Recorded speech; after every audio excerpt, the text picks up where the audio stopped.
How to adjust the screen brightness on an LG phone.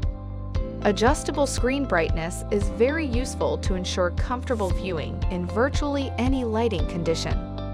The quickest way to adjust the screen brightness on your LG phone is via the notification drop-down quick settings. To do this, tap and hold at the top of the screen and drag your finger down to access the notification panel and quick settings. Below the row of toggle settings at the top, you will see the brightness slider. You can check the auto option at the right and also drag the slider to the desired brightness. If the brightness slider is missing, then expand the quick settings further by tapping and sliding your finger down again.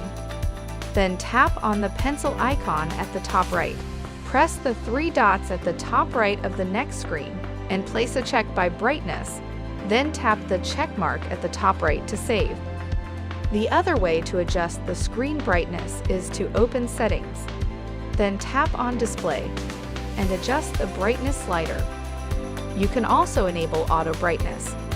Some phones will have a brighter display toggle that you can enable to make the screen easier to read in very brightly lit situations. Note that this can cause higher battery drain and potentially cause the phone to get warmer than normal. Thank you for choosing LG. We hope you enjoy your phone.